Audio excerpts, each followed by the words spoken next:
resultado de la mega devaluación, la liberación de precios, el DNU y ahora la ley Bases transformó la Argentina. La mayor parte de la sociedad perdió y perdió mucho, pero algunos ganaron un montón. La indigencia se duplicó en 3 meses.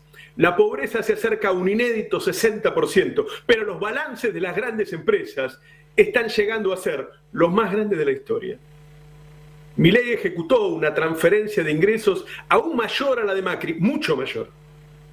El saqueo se da en el contexto de un fuerte avance sobre las libertades individuales de los argentinos.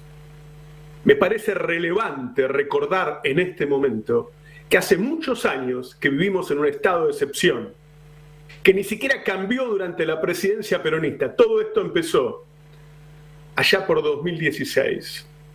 Desde 2016 comenzó la persecución a políticos, sindicalistas, organizaciones sociales, medios de comunicación y periodistas, todos los que el poder considera que pueden obstaculizar sus planes. Hay que recordar que el momento cúlmine fue el día que intentaron matar a Cristina y que ese intento tomó un significado aún peor cuando la justicia encubrió a los verdaderos culpables y que la sospecha cae sobre un familiar del ministro de Economía y un hombre muy cercano a la actual ministra de Seguridad. Hoy, en 2024, los mismos actores impunes vuelven a atacar. Que haya sido Patricia Bullrich y Carlos Stornelli los que apresaron y culparon de terrorismo e intento de golpe de Estado a quienes fueron a manifestar su reclamo ante una norma de enorme gravedad, revela la impunidad de la derecha nacional y lo poco que se parece a un país democrático, la Argentina. Solo con medios de comunicación cómplices, estos actores se reciclan y mantienen su poder. Ese periodismo se vuelve cada día más violento, difama, injuria, insulta, levanta cargos infundados e inventados. Entre los que apoyaron las detenciones arbitrarias hay senadores, diputados, ministros, periodistas. La podredumbre es generalizada. Vivimos en un estado de excepción, en el marco de una enorme degradación humana. Hay crueldad y hay ignorancia. ¡Son brutos! Si hay algo que une a Milei con Jonathan Viale, es la mezcla de crueldad e ignorancia. Es imprescindible que el campo popular saque lo mejor de sí, deje a un lado sus pequeñas disputas, porque si esto sigue así no habrá nada que liderar. Es la unidad de los mejores lo que nos saca de este lugar. Hace falta mucho coraje, pero también mucha inteligencia para salir de un momento crucial para los argentinos. Buenos días, ¿qué tal? ¿Cómo están? Buen día, Roberto. Buen día, Roberto. Buenos días. Es importante eso que decías, ¿no? De que si llegamos hasta acá es porque mucha gente que le hizo mucho daño a la Argentina no pagó un precio por ese daño. Y por eso se pudo reciclar y por eso puede estar haciéndolo nuevamente. Recordemos la relación Bullrich-D'Alessio-Stornelli, ¿no? D'Alessio está preso y estos dos se están metiendo preso gente. Sí, sí, totalmente. O sea, Stornelli es el que debía estar en Marcos Paz. Por conformar una asociación ilícita, por cometer violaciones a la ley de inteligencia, por trabajar junto con el espía ilegal D'Alessio, entre otras cosas, al cual mandó a espiar y a meterle falopa a la expareja de su pareja actual. Digo, esas cosas hace Stornelli, que además se dedicó a detener gente sin ningún tipo de pruebas en la causa Cuadernos. O sea, no es la primera vez que detiene gente en la causa Cuadernos. El tema es que detiene gente sin pruebas. En Cuadernos era gente pública. Eran empresarios, eran exfuncionarios, eran dueños de medios también. Y ahora manda a detener gente común. Yo insisto que esto es deliberado, que es una tecnología del terror para generar miedo y que cualquier persona sienta que la pueden detener. Con un montón de agregados, no sé si escuchaste recién, Roberto, hablamos con el hombre cuya familia estaba vendiendo empanadas en la movilización, y contó 3 cosas que son de una gravedad tan extrema. Una, que cuando lo detiene la policía le empieza a preguntar a qué organización política pertenece. La policía. La segunda, que a él lo defiende una defensora oficial, una funcionaria pública, y que la jueza Servini vino a apretar a su defensor oficial. Esas 2 cosas le pasaron a él y las vio. Y la tercera, que otro de los detenidos escuchó que Karina Milei llamó al juzgado de Patricia Bullrich, de Servini, bueno, o de Patricia Bullrich también, llamó al juzgado de Servini para pedir que no liberen a nadie. Son 3 cosas de una gravedad y la está contando un vendedor de empanadas que estaba ahí para hacerse un extra. Ahí, aunque Claro. parecería en primera vista que no hay ningún punto de contacto entre la gente a la que Stornelli detuvo de forma ilegal en Cuadernos, empresarios con millones, decenas de millones de dólares a veces en sus cuentas, y un humilde vendedor de empanadas. En realidad hay un punto de contacto, que es que en ambos casos son detenciones que se hicieron con el objetivo de configurar un escenario político en el país. En el caso de Cuadernos, ese escenario político tenía que ver con la persecución de dirigentes opositores, específicamente de Cristina Fernández de Kirchner. Configurar a la opinión pública y al sistema alrededor de una narrativa que justificara eso, la persecución política de dirigentes opositores. Ahora, la narrativa que se quiere instalar a través de estas detenciones con el mismo modus operandi es una narrativa de persecución política, pero ya no solamente a las figuras de primera o segunda línea de la oposición, sino a cualquiera que se anime a salir a la calle para protestar contra este gobierno. Porque también recuerdo que al día siguiente, el jueves, después de lo de Congreso, nos llamaba la atención lo que habían sido las pandillas de motoristas de la prefectura pasando por las esquinas donde había cacerolazos. Y ahora uno entiende, el mensaje es ni siquiera hace falta que vayas a Congreso para que te levantemos. La próxima te podemos levantar en la esquina de tu casa si queremos y salís a protestar. Y te está así la podemos situación. levantar en Cabildo y Juramento, en Corrientes y Medrano, en San Juan y Boedo. Es decir, se está tratando de instalar un clima en el cual salir a protestar es penado con cárcel. Y además lo que muestra la discrecionalidad, hoy le preguntábamos también a la gente del CELS que por qué algunos están libres y otros no. O sea, ¿cuál fue el argumento? Porque recordemos, había 35 presos. ¿Qué los diferencia? Claro, ¿cuál es la diferencia? Primero, especialmente porque ellos cuando hablan de terroristas hablan de los 33. Digo, liberas un terrorista, escarcelas a un terrorista, claro. que acaba de intentar dar un golpe de Estado de fuerte. Claro, y no hay explicación. O sea, algunos los liberaron, a otros no. Y después nos enteramos ayer a la noche por Twitter, porque no está comunicado a los abogados, que Stornelli pide que vuelvan a detener a los que liberaron. ¿Cómo que no está comunicado a los abogados? No está comunicado a los abogados. ¿Y cómo no se notifica automáticamente? La Nación tenía el papel. El papel que no está, como decía Ari, no está en el sistema. Los abogados de los detenidos no fueron, de los excarcelados en este caso, no fueron notificados, pero un medio ya lo tenía. Y yo lo vinculo directamente a lo que decís vos. Esta estrategia de generar terror, de generar miedo. Imagínate esa gente que ayer a la noche se fue a dormir con la sensación de que quizás hoy a la mañana los volvían a detener. ¿Qué les genera si no es terror? Sí, argumentos. Lo están llevando a una cárcel común, con asesinos, con delincuentes, con narcotraficantes. Sí. Ahí lo están llevando. Además, pero pero filtrarlo de esa manera, ayer, un domingo a la noche, ¿qué busca si no instalar el terror de vuelta en esas personas que fueron excarceladas hace solo unas horas? Miedo. La complicidad de la Nación Más, ¿no? La complicidad de la Nación Más que ya actúa como parte del gobierno. O sea, la información la dio la Nación Más. Sí. No salió en ningún lado más. Y además otra cosa, en lo poco del escrito que pudimos ver, no sé si me equivoco, Ari, no se veía ninguna prueba nueva, ¿o sí?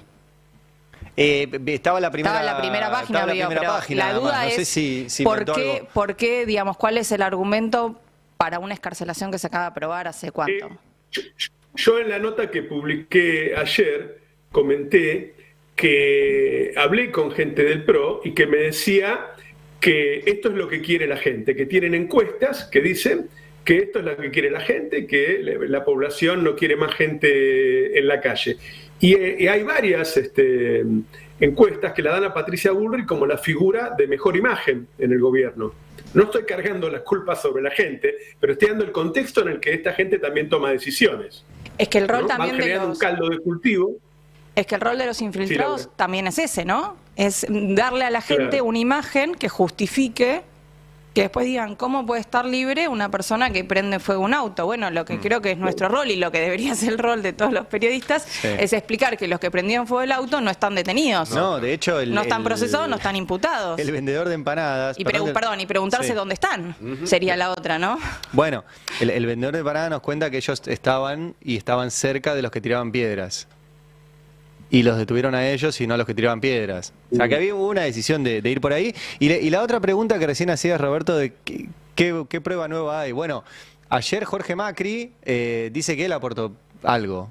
No sé, acá lo podemos ver. De eso con prisión preventiva. Y algo importante, que creo que es una información de último momento, la justicia había liberado a 17 de los 33. Sí. Bueno, el fiscal, con nuevas pruebas que le fuimos agregando, vuelve a pedir la detención de 14 de esos 17. Ah, bueno, atención con lo que está contando 16 siguen detenidos. Sí. 16 siguen ¿Va a haber detenidos. nuevas detenciones? De los 17 que dejó en libertad la justicia, él está pidiendo que se reconsidere la detención de 14 de ellos por las nuevas pruebas que hemos acercado. Bueno, ahí está. Nuevas pruebas que hemos acercado. No sé qué será.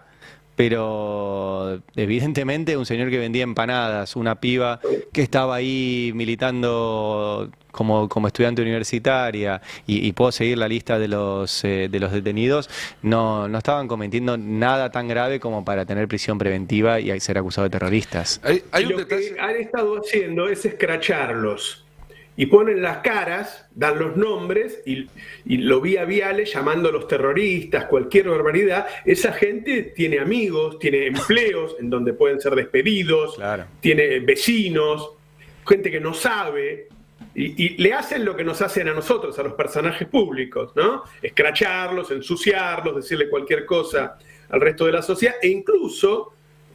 aparentemente algún servicio que le da información a Viale le hizo nombrar gente que estaba en la casa en el momento que lo nombraba, que no había sido detenido ni nada por el estilo. Es decir, le mezclan cosas en el medio para alguna cuenta que debería a la persona que le dio la información a Viale. Es decir, empezamos con el ensuciemos a todo el mundo.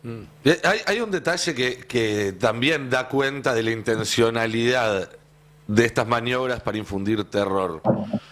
¿Cuántas veces escuchamos en distintos medios funcionarios, periodistas hablar de la superpoblación carcelaria y de cómo están en malas condiciones los detenidos o se pasan meses en comisarías porque no tienen espacio en las cárceles que están superpobladas? Cuando alguien comete un delito común, puede pasarse meses en una lista de espera para entrar en Marcos Paz o en Ezeiza si el juez determina que tiene que ir ahí, porque justamente no hay lugar. El servicio penitenciario te dice, ok, juez, vos me decís que tiene que venir acá, pero no tengo lugar acá para recibírtelo. Bancámelo en una comisaría, mandale una alcaidía, fíjate dónde lo ubicás, porque acá no tenemos lugar. Que estas personas, menos de 48 horas después de ser detenidas, estuvieran en un lugar en Marcos Paz o en Ezeiza, es porque el servicio penitenciario, que depende de Bullrich, les hizo un lugar para que estén ahí. Fue a propósito. Ahora, la primera vez que escuchamos o leímos la palabra terrorista y golpe de Estado fue en ese documento de este ente inventado de presidencia, sí. Pero luego lo utilizó Stornelli y luego lo utilizó Patricia Bullrich. Sí. A ver, vamos a poner las cosas blanco sobre negro. Si en el país se empieza a decir que hay terroristas y uno tiene que pensar que es para instalar un Estado aún más autoritario. ¿Para qué decís que hay terrorismo? ¿Para ir a un autogolpe de Estado? ¿Para cerrar el Congreso? ¿Para qué? ¿Por qué instalás que hay terrorismo? ¿Por qué querés convencer a la sociedad de que hay terrorismo? ¿Para qué? Déjame completar la línea de tiempo. Un rato antes, 20 minutos antes de que salga el comunicado de la oficina del presidente, todos los canales de noticias alineados con el gobierno daban en cadena nacional prácticamente la noticia de que habían encontrado detenido a un manifestante con una granada. Eso fue lo que permitió después instalar la narrativa del terrorismo. Vino quirúrgicamente una cosa después de la otra. Al día siguiente Clarín ya contaba, en el 7º párrafo de la nota, porque el título decía otra cosa, que la persona a la que le encontraron la granada o le plantaron la granada era un indigente que no tenía nada que ver con la manifestación.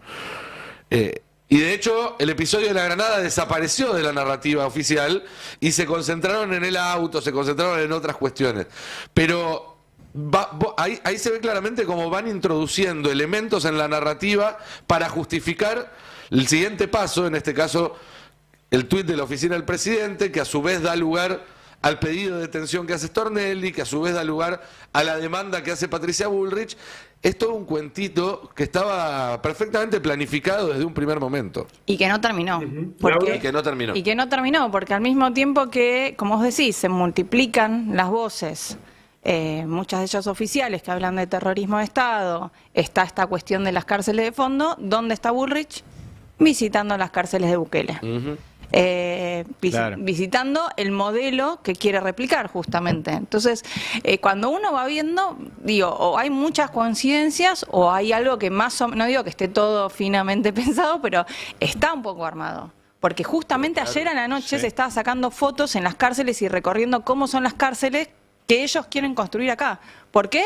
Porque hay terroristas y porque no hay lugar en las cárceles que ya tenemos. Todo va cerrando. Digo, ¿no? Voy a comentar algo que pasó el viernes y que ya dijo algo Ari hoy, porque se enmarca en lo que estoy contando, simplemente, ¿no? Digo, en el marco de la restricción a las libertades individuales, el viernes, Casación pidió que se reabra una causa penal contra mí, que busca encarcelarme por algo que dije en mi labor de periodista, no por algo que hice. Si recuerdan, en medio de la pandemia se desató una disparada de violencia de parte de una organización llamada Revolución Federal. Realizaban scratches a políticos, golpeaban autos y hasta llegaron a ir con antorchas a la Casa Rosada. Había varios periodistas de TV que pasaban todos los días esos hechos de violencia y se solidarizaban con los violentos. Decían que era gente humilde, que ya no podía más. Esto justificaba, avalaba y entonces impulsaba la violencia. En ese contexto, en un pase con Roberto Caballero, hablamos de la necesidad imperiosa de frenar esos discursos de odio antes de que ocurra un hecho aún peor.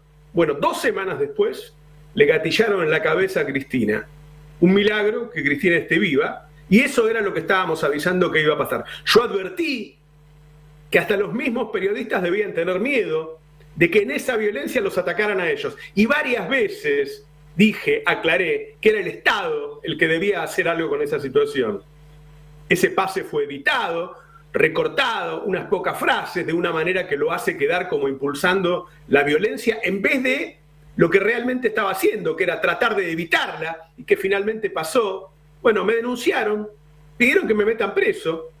El fiscal Rivolo dijo que no había delito, la jueza Capuchetti dijo que no había delito, apelaron a la Cámara dijo que no había delito, y ahora apelaron a Casación, en la que están los jueces del agua escondido, que en los WhatsApp conocidos nos llamaban hostiles a los periodistas del Destape. Casación pidió abrir el trámite utilizando el recorte realizado por los mismos periodistas que yo mencionaba, en vez de usar el total del editorial. Es importante, y por eso lo traigo a cuenta, que esto ocurre en medio de la ofensiva de la derecha contra los periodistas y los manifestantes. Es decir, que esta causa nace en medio de la violencia macrista y avanza en medio de la violencia mileísta. Y se inscribe ahora en la persecución a periodistas, a lo que sumaron Darío Villarroel y Nance Pasos. Y me pregunto si esto no será un vuelto porque denunciamos que estaban dejando pudrir la comida. No lo sé, pero estoy seguro de que buscan callarme y de paso, y me parece lo más importante, y de paso buscan disciplinar al resto. Eso es lo que se busca, que la gente tenga miedo, que los periodistas tengan miedo y se callen la boca. Y tiene que ver con todo esto, ¿no, Ari? Sí, para mí es imposible desligar las dos situaciones, desligar un gobierno que mete presa gente por lo que piensa. Digo, en la Argentina hoy tenemos presos políticos. Es muy fuerte decirlo, pero es así. Tenemos presos políticos a disposición del Poder Ejecutivo, como era en la dictadura, con el objetivo de meter miedo a cualquiera y yo no lo puedo desligar esto de esta denuncia reabierta contra vos, pues lo que dije antes, o sea, es contra vos personalmente, lo cual yo sé la angustia que eso genera en términos personales, pero es contra los periodistas y contra los dueños de medios, y lamentablemente ya hemos tenido dueños de medios presos en la Argentina. Entonces yo ya recibo mensajes, bueno, pero no pasa nada. Mirá, la verdad que estamos todos en libertad condicional en la Argentina. Porque si yo el miércoles iba a la manifestación, no sé si no terminaba preso. y acusado de terrorista. Y si yo escribo una nota, como la que escribimos sobre los alimentos, no sabemos si no terminamos presos. Porque acá Pero cuando yo estaba en C5N y lo estábamos denunciando a Macri y le estábamos tirando con todas las barbaridades que había hecho, le dijeron a los dueños de C5N, echaron a Navarro, te metemos preso. Cuando echaron a Navarro, igual lo metieron preso. Igual lo metieron y ahora preso. que el destape está delante de todo a nivel denuncias, bueno, van de vuelta, en este caso, y he llegado a dirigir el medio. Pero la idea es callar. La idea, a ver, si nosotros no estuviéramos, si no estuvieran algún otros periodistas, muy pocos, la única versión que habría para la sociedad es la que están instalando ellos. Que hubo una marcha con terroristas que quisieron hacer un golpe de Estado. En el programa de Majul llevaron a este periodista de Cadena 3. El periodista dijo que habían sido infiltrados. 2 o 3 días después, Majul salió al aire diciendo, como dijo acá el periodista de Cadena 3, fueron los manifestantes unos terroristas. No importa, ya no está al aire. Bueno, vuelvo a decir otra cosa. Sí. Es decir, se arma todo y lo que necesitan es que no haya nadie que rompa el relato. Porque la verdad es que las cosas que nosotros decimos después se repiten en las redes. Claro. ¿No? Claro. No, Bueno, por eso yo repito que es contra el destape en particular, pero es contra la libertad de expresión y el derecho a la información en general. O sea, esto es contra todos los periodistas y contra todos los medios y contra todos los ciudadanos también. O sea, los ciudadanos tienen derecho a saber las cosas y lamentablemente si no las publicamos nosotros no salen. Y a mí me resulta imposible desvincular esta reapertura de esta denuncia penal contra vos, que repito, piden de 3 a 6 años de prisión, con lo que publicamos de los alimentos. O sea, me resulta imposible porque hay una cuestión de correlación de fechas, de que publicamos eso y al toque viene una respuesta judicial. Porque además ese tema estaba olvidado, yo ni me acordaba, Ari. Como viven metiéndome causas, ya me había olvidado. Sí. Ellos lo cajonean y cuando necesitan algo lo ponen de nuevo sobre la mesa.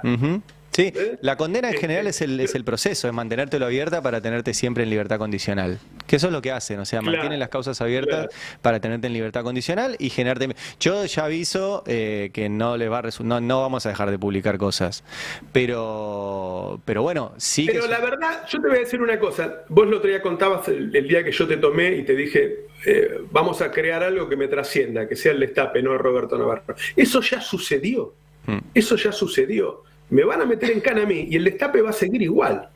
Eso ya sucedió, porque el destape ya me trascendió. Fuiste vos el que hizo la denuncia, no yo.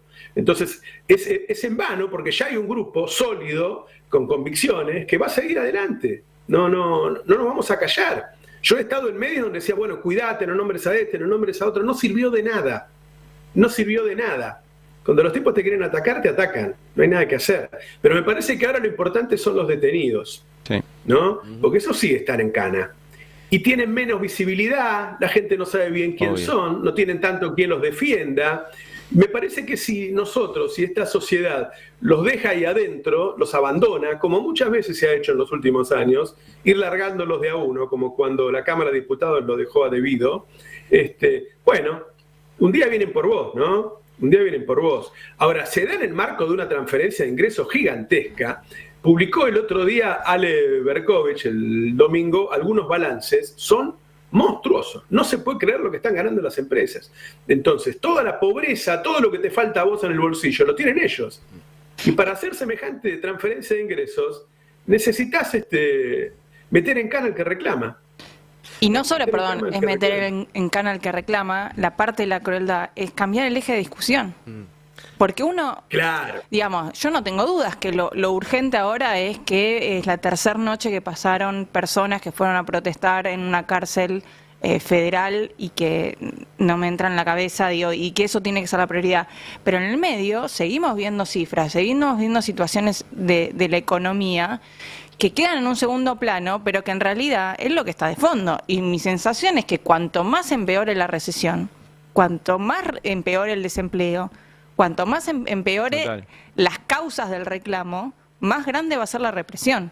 Es que están las tres cosas vinculadas, la economía real, la represión y la construcción de un relato, de una narrativa, que si hay algo que entendió bien Milei y la gente que lo rodea, Santiago Caputo y demás, es que la batalla se da ahí, a nivel agenda, a nivel relato. Y lo tienen que hacer con herramientas tan poderosas, porque realmente entra con forceps el relato que quieren imponer. Imagínate que esta gente que dice que lo que sucedió en el Capitolio el 6 de enero del 21 no fue un golpe de Estado, que lo que sucedió en Brasilia el 8 de enero del 23 no fue un golpe de Estado, pero que lo que sucedió en el Congreso la semana pasada sí. Vos necesitas una maquinaria enorme para que quepa ese relato, porque si no, la verdad es que se cae por todos lados. No podés las dos cosas. Vos podés en todo caso hacerte el boludo con Trump y con Bolsonaro y también digo y usar la misma vara acá, o decir que todo es un golpe de Estado y todo es, pero sostener una cosa y no la otra requiere un ejercicio de torcedura argumental tan grande que si no tenés todos los trolls, todos los medios y un control muy importante de la agenda, bueno, empieza a mostrar fisuras. Por eso es que persiguen a los que muestran una versión distinta de la historia. Ahora, el rol del periodismo es clave, ya lo venimos diciendo. También se habló un poco, y venimos hablando también de la dirigencia política. Para mí hay un rol clave en volver a restablecer los lazos de solidaridad de base.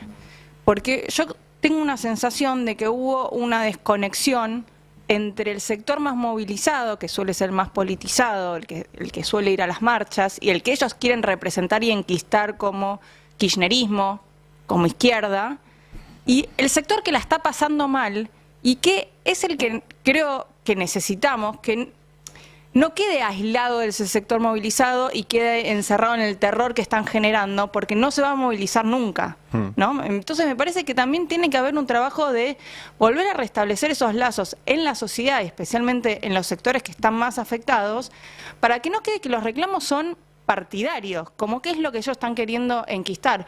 Porque cuando toda la gente que la está pasando mal se empieza a movilizar, ya no hay manera de cerrar ese relato, ¿eh? Majul, porque además sí. Los que están afectados en este momento, muchos de los que están afectados son votantes de Milei. Entonces se le va a empezar a resquebrajar el relato por todos lados ahí. Sí. Además, cuando esa gente sale, no y va a hay la poca casa. representación política. También, bueno, parte de la construcción de los lazos también es parte de la responsabilidad de la sociedad, ¿no? Y también tiene que ver con lo que vos venías hablando, de atacar a las organizaciones sociales, que ¿qué buscaban también? Esos lazos de solidaridad. Claro. Y hubo poca defensa de los líderes políticos. Digo, yo no sé, yo escuché a Kicillof y a Grabois salir a pedir por los detenidos. Y la verdad que deberían salir todos, qué sé yo, tuitean cada boludez a veces. ¿Por qué no salen y piden la libertad de los detenidos? ¿No? O dar una conferencia de prensa, un actito, algo, qué sé yo. Pues la gente se debe sentir indefensa. Como se habrá sentido indefensa el otro día en una plaza donde no estaba la CGT, donde no estaba Levita, donde no estaba la Cámpora de manera orgánica. Digo, si hubieran sido 1 millón de personas con esos ejércitos, ¿viste? Cuando llega la CGT con todo, cuando llegan las organizaciones sociales con todo, llega Levita, cuando llega la Cámpora, la policía se va a la casa. Porque no pueden contar. La policía de Bullrich ataca cuando son pocos y desguarnecidos. Contra los organizados no. Pero está faltando un liderazgo que organice todo eso. Digo, quizás es la mala leche que se está dando en un momento en que hay un cambio de liderazgo, que como siempre en los cambios de liderazgo tienen una resistencia y qué sé yo. Pero hay una situación de indefensión de esa gente, y hay que recordar también que esto no es 2016, donde había gente que recordaba algo muy bueno que había vivido hacía poco tiempo y que lo que ansiaba era que volviera a eso. Bueno, hoy no, hoy se viene de un gobierno malo. Entonces debe haber un estado de confusión de la gente, decir, bueno, ¿quién nos saca de esto? ¿Quién nos salva? ¿Quién nos defiende? Me parece que hay mucha gente ahí que no tiene quien lo defienda hoy, que no tiene quien lo represente hoy. Dentro de lo malo de ese gobierno es que dejó a Stornelli como fiscal. Bueno, hoy pagamos el precio de las cosas que no se hicieron, sin dudas. Y te voy a decir una cosa que lo escribí también el domingo, que es que son pocos los que creen que esto que está haciendo Milei va a llegar a buen puerto. La ley, el RIGI, que es el gran tema, digo, nosotros hemos hablado hasta ahora de que dentro de 3 años, cuando empiece a regir eso de que se pueden llevar todos los dólares afuera, bueno, en Argentina no va a haber dólares, ¿sí? Ahora, empezamos a pensar ahora, y yo publiqué al respecto, ¿qué pasa ahora? ¿Qué pasa después de la aprobación de la ley? Y la verdad es que es una ley que genera una diferencia tan grande entre las nuevas inversiones y las viejas, que va a obligar a las viejas a que una SA le compre a la otra y se ponga en el mismo lugar que las nuevas. Claro. Doy algunos ejemplos. porque es un tema que por ahí para algunos es complejo, pero lo podemos explicar fácil. Con esta ley, el que entre con esta ley, en vez de pagar 35% de ganancia, va a pagar 25%. Pero de ese 25 puede descontar cualquier otro impuesto que haya pagado en el país, nacional, provincial o municipal. Desde una BL municipal, una carga social, una carga laboral, todo. Entonces ese 25 termina en un 10. Quiere decir que va a haber empresa, la empresa vieja paga un 35 y la nueva paga un 10. ¿Qué va a hacer la vieja? Convertirse en nueva, pasarlo a otra SA, porque si no se va a fundir, va a perder competitividad. Bueno, si todas las grandes se pasan a este régimen, va a caer la recaudación, pero se va a hundir la recaudación. Es una locura lo que han hecho. Y además el tema de los dólares. Primero, la mayoría de las inversiones ya estaban programadas, iban a venir igual, ¿sí? Entonces vos estás dándole un beneficio a inversiones que iban a venir igual. Las inversiones que estaban esperando un reggae, como la fábrica de GNL, van a tardar un par de años y cuando vengan van a gastarse una buena parte de los dólares en importaciones de los insumos. Por lo tanto, se empareja ahí la salida y entrada. Ahora, y atención con esto, hace años que está restringida el giro de dividendos. Es decir, las multinacionales están en Argentina en pesos, tienen los pesos. ¿Qué va a pasar cuando le abran esto? Van a ir a comprar dólares, lo van a ver como una oportunidad de salida. Entonces vamos a tener una salida de dólares y no una entrada. ¿Por qué pasa todo esto? Vos decís, algunos deben estar pensando, Roberto, no pueden ser tan nabos. Es que las leyes las hace un Estado pensando en el general de la economía. Cuando los hace una empresa o un sector y descuida todo el resto, ponele que la hicieron, no sé, los representantes de los que estaban en pesos en Argentina y no podían salir. ¿Sí? Cuando se hace desde ese lugar, macroeconómicamente no cierra. Entonces lo que vamos a ver en los próximos tiempos es una caída de la recaudación y menos dólares que antes, no más. Y te agrego un detalle más que me comentaba un empresario el otro día, Roberto. Así como las empresas que entran al RIGI van a tener ventajas sobre las que estaban antes, dentro del rango de las mega inversiones de más de 200 millones de dólares, que es lo que establece la ley, también va a haber una gran ventaja entre las empresas que entran al RIGI por traer una inversión de ese tamaño y otras empresas que venían a Argentina quizás con inversiones de 30 millones de dólares, de 70 millones de dólares, de 100 millones de dólares, y que van a tener que pagar muchísimos más impuestos, que van a tener otras condiciones, con lo cual lo más probable es que esas inversiones, que son menos cuantiosas, pero más numerosas, dejen de elegir la Argentina porque van a tener que competir en condición muy desigual contra otras que no solamente tienen ventaja por ser más grandes, sino que además van a tener condiciones desiguales en términos fiscales, en términos de acceso a divisas, etcétera, etcétera, etcétera. Vos podés espantar inversiones que quizás no llegan al piso de 200 millones del RIGI, pero que son importantes para un país. Si viene alguien a poner una planta de 120 palos, de 80 palos, todo eso se va a perder a partir de ahora. Ahora, vos decís que la gente puede preguntar cómo pueden ser tan tontos, ¿no? Yo escucho lo que vos decís, pienso caída de la recaudación y me acuerdo de un presidente que hace, ¿cuánto? Unas semanas dijo nada más, que vino a ser la persona que destruya el Estado desde adentro.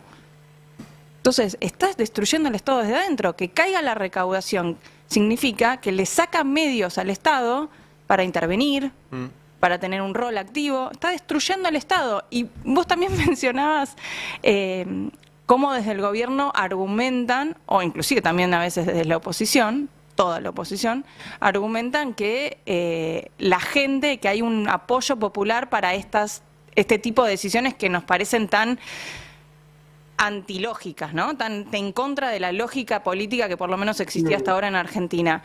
Y tenemos una encuesta que salió ayer, no sé si la tiene a mano, donde le preguntan a los votantes de Milei si están de acuerdo con destruir si lo votaron para destruir al Estado desde adentro, y la mitad o más de la mitad dice que sí. Dice que lo votó para esto, dice que lo votó para castigar a la política, pero también lo votó para destruir al Estado desde adentro. Entonces, ahí lo tenemos. 52% dice voté a Milei para que destruya al Estado. Entonces, es muy complejo porque hay que reconstruir también un sentido en la sociedad de que destruirse al Estado es destruirse a sí mismo. O sea, se están tirando un tiro en el pie. Y hay algo ahí que no, me parece que esa es la gran batalla cultural que no estamos, la dirigencia política en la oposición no está logrando dar. La oposición, como vos decís, al no haber liderazgos, tampoco hay una multiplicidad de, digamos, liderazgos menores que está tratando de dar esta discusión. Hay un silencio de ese campo. Y yo pienso, ¿para qué se quiere destruir un Estado en el corto, mediano o largo plazo? Y lo vemos en América Latina. Es mucho más maleable. Si hoy por hoy el Estado argentino depende que el campo le liquide o no le liquide, imagínense un Estado con una caída estructural de la recaudación dentro de 10 años. Preso. No hay nada. Preso de esos poderes económicos, mucho más que lo de ahora, porque volvamos a repetir, siempre se puede estar peor, siempre se puede estar, estás sin trabajo y no llegás a una canasta básica, bueno, podés estar desempleado, sos el Estado, sos dependiente de los dólares del campo, bueno, podés ser todavía mucho más dependiente y mucho más débil. Bueno, están yendo a construir un Estado mucho más débil. ¿Para qué? Para que los sectores que como vos decías, son los que escriben estas leyes, tengan muchísimo más poder. Ya no van a hacer negociaciones, ya no van a ser pulseadas. No importa quién venga, porque también ese es un problema. Ponerle que en 10 años, 15 años, viene otra persona que está dispuesta a dar la pelea. ¿Con qué herramientas? ¿Con qué Estado se puede dar esa herramienta? Si ese Estado ya está estructuralmente debilitado. Me parece que lo que se está haciendo... transitando ese recorrido. Claro, estamos transitando, pero al estar transitando ese recorrido significa que todavía hay tiempo. Entonces hay que parar ahora. Digo, hay que evitar esa destrucción porque después es mucho más difícil. No, el ejemplo lo tenemos en el resto de los países de Latinoamérica. O sea, el nivel de injerencia que tiene Estados Unidos ante estados absolutamente vaciados. Y no es Estados Unidos nada más, es el narco, es cualquiera que tenga la capacidad, los medios económicos para imponerse, digamos. Puede ser desde una potencia externa o puede ser desde una organización criminal.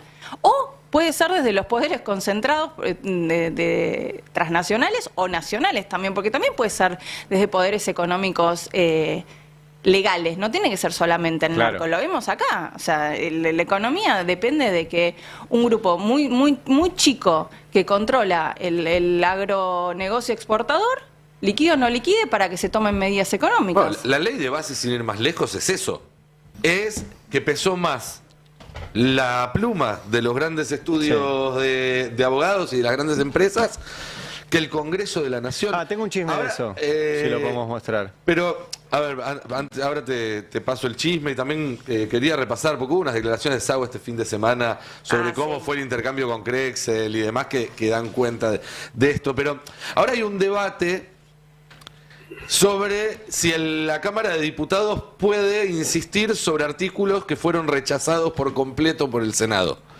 Sobre cuál es el alcance de modificar y cuál es el alcance de rechazar entre las cámaras.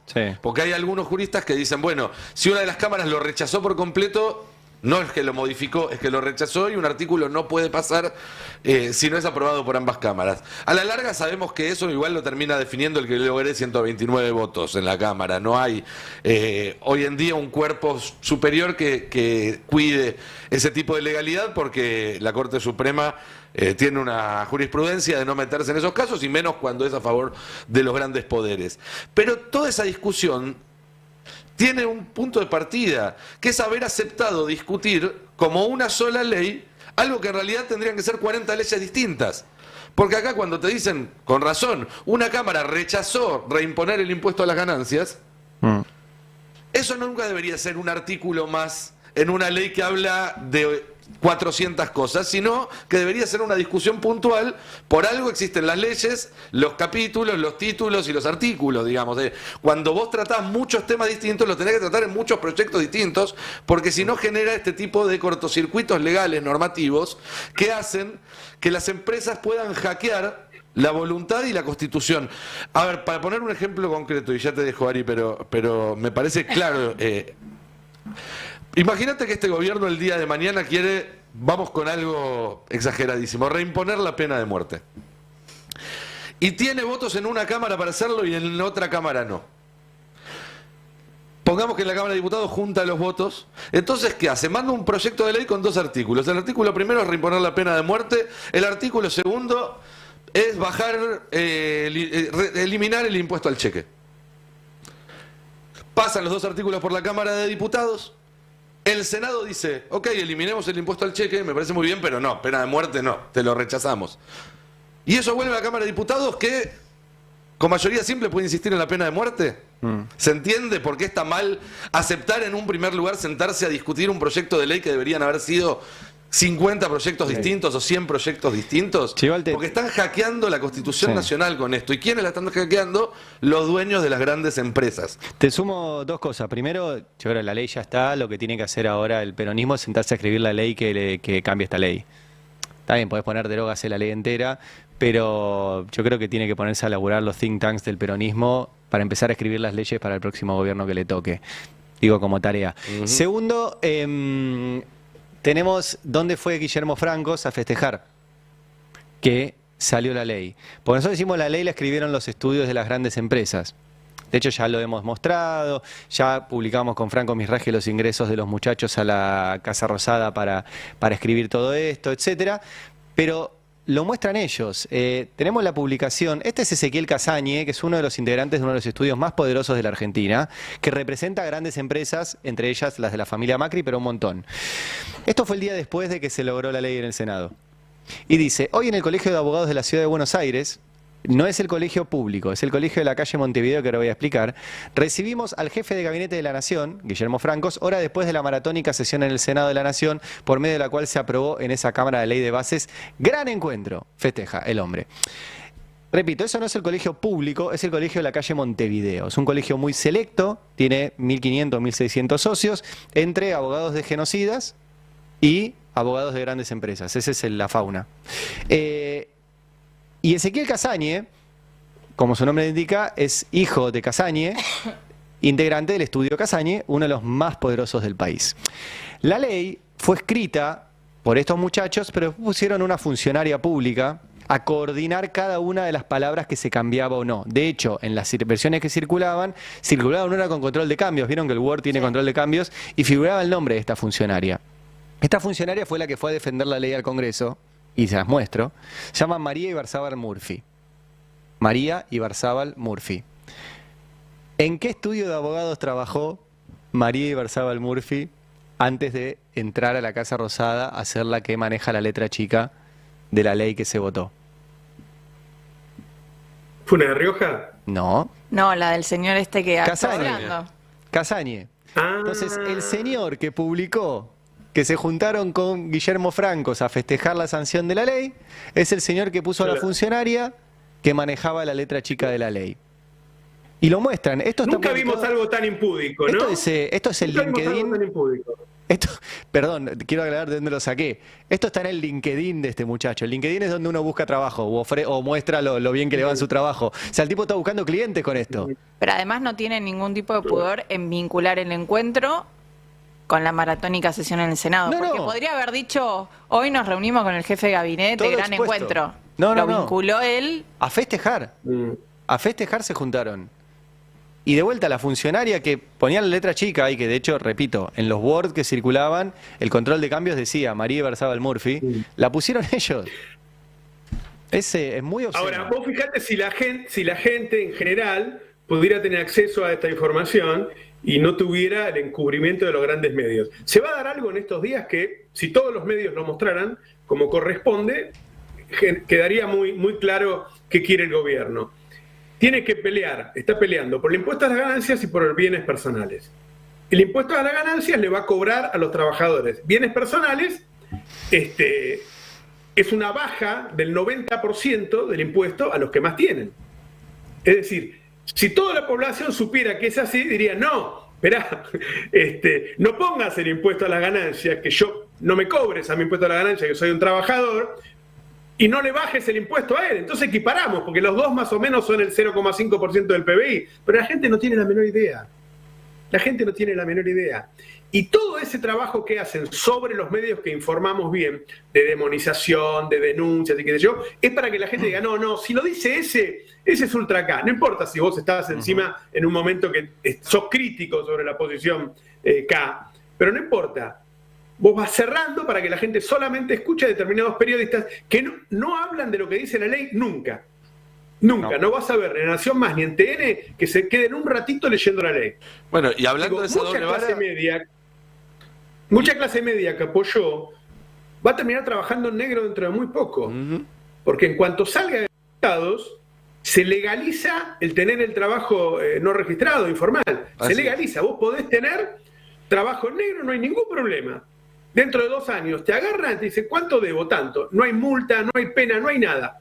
Es como si vos salieras a robar y si te agarran lo único que tenés que hacer es devolver lo que robaste. Entonces imagínate que la mayoría va a decir, no, ¿para qué lo voy a poner? ¿Para qué lo voy a registrar si no registrado es lo mismo? Bueno, nos va a llevar a las mediciones que tiene Latinoamérica. Trabajo en negro, 70%. Así es. Cuando se va al gobierno de Cristina, se había bajado al 33%. Y la doble vara que mencionás, también con casos de corrupción. Porque imagínate si saliera el ex presidente del bloque del peronismo a reconocer que le dieron una embajada a la senadora clave para que vote una ley clave. El escándalo que habría. Y este fin de semana fue Sago el que confirmó esto. Podemos escucharlo, porque pasó absolutamente desapercibido. A mí me sorprende mucho. De Crexel es para ella el beneficio. A la senadora, pero la senadora porque le tocó por ser senadora, porque hace mucho tiempo que lo venía buscando también. Y eso es parte de los acuerdos, digamos. Y se lo dan por buenos nada más, porque son buenos en el gobierno, le dan ese lugar. Hoy, vos lo tenés hoy al diputado Iglesias, que venía de otro partido político. Sí. Hoy es el presidente de la Comisión de Relaciones Exteriores, están con el presidente hoy. ¿Lo compramos a Iglesias? No, son acuerdos que se hacen y donde Iglesias está buscando su posición. Pero Iglesias no hablaba en contra de lo que decía Milei, esa es la diferencia. Y siempre se llevó bien con el presidente, pero sin embargo votó a otro candidato presidencial, votó a otro y hoy está ahí. Digo, que yo lo veo que son acuerdos y con consenso. Bien. Y no con en algún punto que se puede decir, che, son dádivas, che, le buscó la manera. Digo, bueno, lo busco de esa manera y vos sabés que yo, si tengo que decir algo blanco o negro... No, por eso te preguntaba, porque... No tengo prejuicios en decirlo. Bueno, yo sé que decís blanco y negro. Para vos no es un hecho de corrupción, esto, directamente. No, para mí, en este caso no hay hecho de corrupción. Bien. En este caso no, sino es un hecho de decir, bueno, vamos a buscar consenso, vamos a buscar acuerdo. A ver. Sago parece que no fuera consciente de lo que está diciendo. Está diciendo, hubo un acuerdo, ella se va a la UNESCO y vota acá. Y después dice, bueno, pero no está mal esto. Quizás ni siquiera tenga conciencia de lo que está bien o está mal, Sago. Yo creo que es verdad que en la política las alianzas, los acuerdos políticos muchas veces se traducen en cargos, pero en términos de, por ejemplo, cuando se hace un acuerdo con Burrich, se le dio un cargo, ¿cierto? Se le dio un rol adentro del gobierno. El problema es que acá, vamos a decirlo claramente, se está dando un cargo que no tiene ningún tipo de peso político, no se le está dando una participación o un rol dentro del oficialismo, no está siendo ingresada, digamos, porque se considera que es una aliada, se le está dando un cargo que todos sabemos que la UNESCO, digamos, es un buen pasar en una linda ciudad y sin muchas responsabilidades políticas. Y además esa es una realidad. Y a cambio de un voto clave, ese es el punto. Ni Fernando Iglesias, ni Bullrich, ni Petri, ni nada destrabaron la ley de bases. Acá lo que hay es muy transaccional. Igual yo puedo decir algo incómodo. Estoy un poco de acuerdo con Sago. ¿Qué? Digo, ¿alguien del peronismo se sentó a hablar con los que votaban a favor para convencerlos y hacer algún acuerdo político? Hubo, sí, gestiones que no llegaron a buen puerto. Ah, bueno, sí. Entonces las hubo. Digo, no, por eso te digo, a mí me parece que está, pero yo no estoy, por eso te digo, me parece que en la política los acuerdos están, y los acuerdos siempre tienen que ver con algún tipo de compromiso, o sea, nadie te, digamos, es así. Lo que digo es que en este caso atrás de la embajada de UNESCO es el sueldo y es el lugar, no tiene otra. Es personal, no representa a nadie. Claro, ahí. no estamos hablando de espacio. Yo lo que veo es que los inexpertos que tenían poquitos diputados y no sabían hacer nada, acaban de sacar una tremenda ley. Y la sacaron haciendo política. Y déjame terminar. Y lo que yo creo que le falta al peronismo es un poco también de eso. Mira, te tiro una muy de máxima. Había que lograr que Lustó no baje. Bueno, decirle que lo vas a apoyar para que sea jefe de gobierno, que es su sueño hace mucho tiempo. Te lo prefiero de jefe de gobierno que dando quórum para una ley que va a destruir el país. O sea, pero ahí entra la crisis. Ahí entra la crisis de liderazgo. ¿Quién se lo dice? Ah, bueno. Porque ¿quién te lo va a decir para que Lustó crea estamos que dentro de 1 o 2 años o 3 años va a ¿Estamos en valer? desacuerdo con que negocien o es que el peronismo negoció mal? No, es que para mí no es lo mismo negociar en términos políticos, Sí. en términos incluso económicos, me destrabás tal obra para mi provincia y te voto, cosa que es parte de la práctica parlamentaria, y la otra es un cargo por un voto. Son cosas distintas para mí. No, y para mí un cargo que no. Y te agrego algo más, perdón, porque vos decís, aprobó una ley negociando. También amenazaron a los hijos de una senadora, ¿eh? También. Eso no es negociación política, porque si no, también. normalizamos un montón de situaciones irregulares que se dieron yo no la en normalizo. torno a la sesión del miércoles pasado y que fue una sesión escandalosa. No, esa parte no, y no la vamos a normalizar. Pero digo, te llevo un caso del gobierno anterior. Alberto Fernández mandó una reforma judicial, ¿se acuerdan? Sí. 2 reformas. Mandó una judicial y una del Ministerio Público, que hubiera terminado, por ejemplo, con Stornelli afuera. ¿Sí? O sea, para que vean lo importante. Le faltaban 2 votos en diputados, ¿se acuerdan? La sacó en Senado y le faltaban 2 votos en diputados. No pudo negociar medio puente en Córdoba para que los diputados cordobeses votaran esa ley y hoy tendríamos otro Ministerio Público, imagino yo, con Stornelli afuera. Entonces, yo estoy a favor de la rosca. Alberto mandaba esas cosas casi por compromiso. Está bien, No las pero trabajaba. yo a lo que tenía voy, la Roberto, es que... convicción de avanzar sobre esos temas. No, No era la agenda de él, coincido. Yo lo que digo es que yo estoy a favor de la rosca. Porque a la rosca es bien entendida, o sea, en hacer política le está faltando, y creo que tiene que ver con esto que vos decías, que no hay alguien que lidere y que diga, vamos, esta es la estrategia. Entonces se sienta cada uno tranquilo diciendo, yo voto en contra, pero nadie se preocupa por buscar otros que voten en contra también. Faltó un voto. Hay una suma de cosas, porque también hay que valorar que hay una cantidad de senadores y de diputados que no se mueven. Exacto. Que están ahí y siguen votando como corresponde. Me parece que eso hay que valorarlo, Sí. porque incluso ocurre eso en medio de este tema de liderazgo que está ocurriendo y que es así, y que por ahí puede ocurrir muchas veces en la historia. ¿Sí? Un liderazgo dura 20 años, en algún momento empieza a perder elecciones, empieza a irle mal en el gobierno, qué sé yo, se le empieza a discutir ese liderazgo y hasta que haya un recambio o hasta que se fortalezca, uno no sabe cómo terminan estas cosas, bueno, le falta poder, le falta fuerza. Sí, sí. Pero además también tenés que es un momento en donde tiene cierto consenso las ideas de Milei. Sí, pero Las ideas Juntos por el Cambio. faltó un voto. O sea, pensá esto. Faltó convencer a un senador. O sea, el peronismo no logró convencer a un senador para que le vote en contra. A uno. Pero, perdón. Le dabas vuelta a la votación. Krexel votó como votó porque tenía cierto consenso con las ideas de Milei. Cuader votó como votó porque tiene cierto consenso No lo con las sé, ideas pero de Milei. se podría- Espínola votó como votó porque tiene cierto consenso con las ideas de Milei. Yo creo que no. Cuader sí.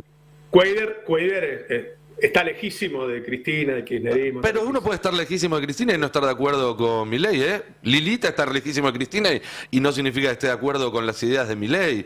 Me parece que hay que empezar a dejar de ver todo tan blanco y negro y entender los matices, justamente porque en esos matices es donde está esos 2, 3, 5 votos que te cambian la historia para un lado o para el otro. Falta un voto. Pero rosca y el peronismo no pudo rosquear un voto. Rosca, Es como muy...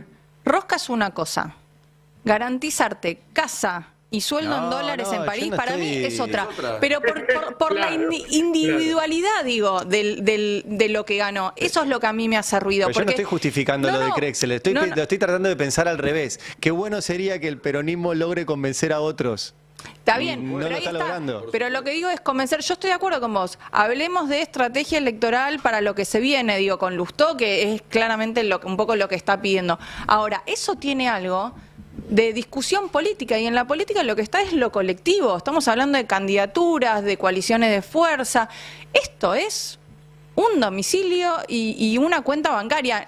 Perdón, no me la dibujen más. Es una embajada, sí, pero ni siquiera es la embajada de Francia, ¿eh? Es la embajada de UNESCO. Hay que laburar en la de Francia. Entonces, a mí lo que me parece que... No estoy diciendo que el peronismo tiene que dar dádivas, lo que digo es que tiene que hacer más política. Pero digo que lo grosero de eso es, inclusive te digo, lo de Corrientes, me parece que sí estuvo más dentro del mundo de la rosca política. Esto es... El individualismo en su máximo esplendor y una persona aparte que se prendió fuego después de, no sé, que busque trabajo en París porque si no se le va a complicar la vuelta después. De hecho, hay que prestarle atención porque Crexel para ser embajador de la UNESCO necesita que la voten los mismos senadores que estaban sentaditos el otro día y 2/3, con lo cual vamos a mirar a ver si el peronismo le da el visto bueno a esta maniobra, porque si no Crexel se queda sin embajada. Sí. Ahora sí me parece... No, Laura, habla. No, que sí me parece que estamos en una encerrona entre esta crisis de liderazgos del peronismo y esta necesidad urgente, como dice Ari, de empezar a negociar. Yo me imagino que las contrapartes que tiene el peronismo en este momento, que puede ser desde Lustó, cierta gente del radicalismo, algún peronismo provincial, también deben estar esperando, o sea, no van a negociar si no tienen claro con quién están negociando, porque También. van a negociar si no saben si dentro de un año ese acuerdo se va a mantener, porque no saben quién va a estar. El peronismo es bastante vertical y el día que se organice va a valer lo que diga el nuevo liderazgo, no la multiplicidad que está tratando de moverse.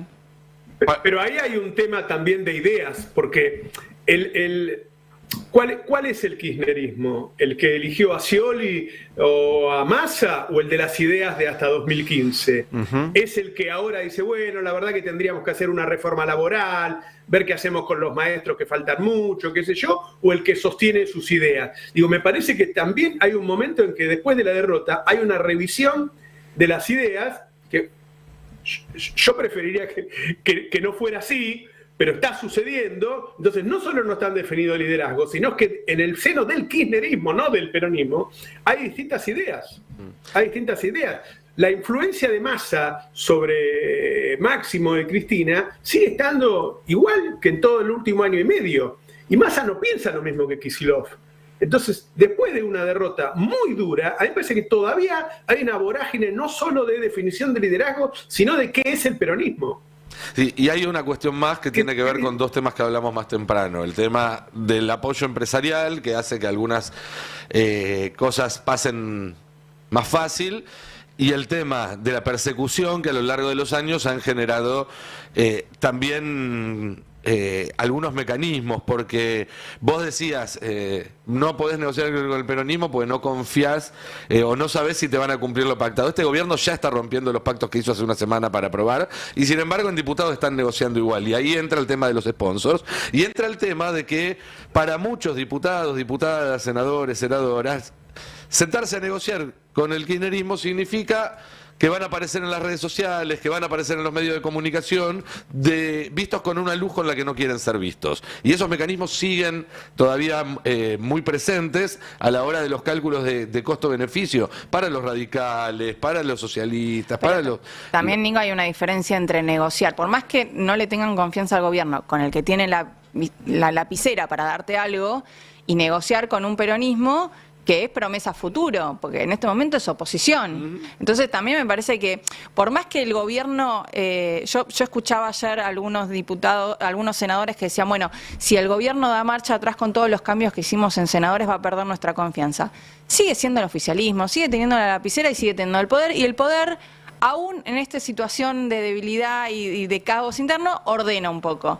El problema es cuando sos oposición y lo que tenés para ofrecer son acuerdos a futuro. Digamos, eso es una debilidad en sí, y si además le agregás que no sabés ni con qué ideas estás negociando, ni con qué liderazgo futuro estás negociando, es difícil. Total. Y estás en un momento que, como venimos diciendo, estás en un proceso de construcción que está sucediendo ya. Yo quería... ahora... Eso para mí, una cosita, para mí es importante por eso que dejen surgir a lo nuevo, porque cuanto antes se resuelva este liderazgo, antes se puede empezar a hacer política con los sectores que no piensan como vos, porque es muy cómodo quedarse en yo tengo razón, pero tener razón y no lograr nada en función de las mayorías a mí me resulta incómodo. Entonces es bueno que se resuelva lo antes posible el liderazgo del peronismo y dejen que eso se resuelva para que haya alguien con quien negociar. O sea, alguien tiene que ir y sentarse y decir, el peronismo te puede ofrecer esto. Podemos intercambiar estas cuestiones, podemos negociar estas cuestiones, y no implica un carguito y eso, implica hacer política y convencer y tratar. Insisto, faltó un voto para que se le cayera una ley que destruye el país. Un voto estuvimos. Y guarda que la derecha y la guita de la derecha se está metiendo en el peronismo. Porque Guillermo Moreno es bancado por los mismos empresarios que pusieron ahí a Milei, empezando por Urnequian. No hay ningún político en los últimos años que haya gastado tanto dinero como está gastando Guillermo Moreno hoy, que no está en campaña, o por lo menos no está cerca de una elección, salvo que él piense que Milei va a caer. Yo no creo que eso suceda. Entonces, el dinero infernal, los millones de dólares que está gastando en las redes sociales, en trolls que entran a YouTube y a todos lados, en medios de comunicación en donde él paga para que le hagan notas, yo nunca vi una cosa así. Y esa guita no es de él, obviamente, porque ningún político pone su dinero, sino que lo dan empresarios de derecha. Y se lo dan para que le pegue a Graboy, para que le pegue a Kicillof, es decir, para que le pegue a los que están defendiendo a la población del ataque de la derecha. Entonces, esa es la derecha metida ahí. Y el que cree que alguna vez Moreno no fue así, no entendió del todo qué pasó cuando Cristina se dio cuenta quién era Moreno y lo apartó y lo puso a Kicillof de mando, y no lo echó, porque como Clarín le pedía que lo eche todo el día, y yo te diría que Clarín sabía que cuanto más le pedía, menos lo iba a sacar, sí. Lo dejó al último momento sin poder. Ese tipo que le mintió a Cristina, que traicionó a Cristina, hoy está tratando con la guita de los mismos que financiaron a Milei de hacerle daño a Grabois y a Kicillof. Entonces, es un momento en donde estar informado toma una trascendencia enorme. Ya son las 11, pero quería aprovechar a decir hoy que dentro de todo este ataque que están generando contra el Destape, obviamente nos complican la vida. Obviamente también nos complican la situación económica y financiera, porque no tenemos atrás una empresa de cable, una telefónica, una petrolera, nada. Somos nosotros, y están atacando a este grupo de periodistas que ha conseguido esto, que ha conseguido ser el cuarto portal del país, que ha conseguido ser una de las radios más escuchadas, que seamos líderes en YouTube. El otro día salió el informe mensual muy arriba, primero el Destape lejos, después Radio Mitre, y después Radio Con Voz y tercero Radio Mitre en YouTube. Y es un crecimiento con contenido, no es un crecimiento con boludeces, con notas fuertes, con investigaciones, y ahí está el ataque. Entonces volvemos a pedirle al público que se suscriba, que apoye este momento, porque si se quedan sin medios críticos, si se quedan sin medios que no solo informen, sino que expliquen la realidad, que sostenga la conciencia de clase, entonces sí se van a estar entregando, ¿no? Y como decía Ari, sí, no es casual lo que pasó. No, yo no lo puedo ver de otra forma, y además les insisto a los oyentes, acá están en juego dos derechos. Uno es la libertad de expresión nuestra. Digo, cuando aprietan a los periodistas y cuando aprietan a los dueños de medios, está en juego obviamente nuestra libertad de expresión, y está en juego tu derecho a la información. O sea, si nosotros no nos expresamos, que somos los que producimos la información no te llega. Entonces, cada periodista que se silencia es información que no llega, y la única forma de sostenerlo es con miles de personas que lo sostengan económicamente. Yo siempre pongo el mismo ejemplo, o sea, los mismos que escribieron la ley Bases y que estaban el otro día reunidos con Guillermo Franco festejando, invierten mucha plata en medios para que no se los mencione y para que esos medios apoyen lo que se hace y apoyen incluso la represión contra aquellos que critican lo que se estaba votando. Bueno, del otro lado tenés que hacer vos lo mismo. Hay un solo Pablo Roca, hay miles de personas que están escuchando en este momento el Destape y que además se tienen que sentir parte de esto que hacemos. O sea, los están denunciando ustedes también porque ustedes financiaron un medio que se animó a publicar que este gobierno tenía más de 5 millones de kilos de comida guardada. La fácil era no publicarlo. O ir al gobierno y decirle, mirá, tengo esto, si me das algo no te lo publico. Es lo que hace la nata, claro. Y sí, lo que hacía cuando así te puedes financiar también. Claro, porque no es, este ataque, ya van varias denuncias, acá indudablemente hay una determinación de meterme preso por el tiempo que lleva y la insistencia que hay, pero la verdad que el que se perjudica más, yo soy un tipo grande, y que me ataque la derecha es una medalla, pero el que se perjudica más es el que está oyendo, el que está leyendo, que ven cómo tratan de condicionar. Ustedes saben lo que hicieron en otros medios. Cuando estaba Radio del Plata segunda y lo tenía con el aliento en la nuca de Radio Mitre, se llevaron los dueños y lo metieron preso. Cuando Indalo medíamos casi más que el aire, agarraron a los dueños y los metieron preso. Esto no es casual y va a seguir sucediendo, y en este caso va con el Destape, que hoy tiene mucha potencia. Sí. Bueno, depende mucho de lo que haga el público. Nosotros somos unos pocos, y depende mucho del que el público apoye, porque además uno gasta un dineral en abogados y qué sé yo, que es otra de las cosas que buscan, ¿no? Distraerte, que tengas que ocuparte de eso. Sinceramente, no me voy a decir que mentiría si dijera que me angustia y todo eso. La verdad que no, porque estoy muy ocupado. Pero tengo que dedicarme a eso. Te hacen que te dediques a otras cosas en vez de dedicarte a tu laburo, que es una empresa chica y uno hace 1000 cosas a la vez. Así que el que pueda, suscríbase, y lo vas a hacer por tu bien. ¿Sí? Además estamos donándole el 10% al comedor del padre Paco Olveira. Entrás al Destape Web, arriba hay un cartel que dice Hagamos Historia, suscríbete, y ahí ves lo que vos podés poner para dar esta pelea, Después inmediatamente entras a uno de los 1000 comercios que te hacen descuento, en supermercado haces una compra, inmediatamente te hacen un 15% de descuento y lo recuperás. Pero lo importante es dar la pelea. Nosotros ya hemos estado 1000 veces, ustedes conocen la historia argentina, esto pasó muchas veces y siempre volvimos y siempre nos recuperamos. Nunca nos van a ganar porque tenemos razón, pero además porque tenemos la actitud de dar la pelea. Somos los hijos de las madres, somos los nietos de las abuelas. Tenemos la fuerza para recuperarnos, pero lo tenemos que hacer entre todos, porque es un momento complicado. Ellos están muy agrandados y vienen por todo.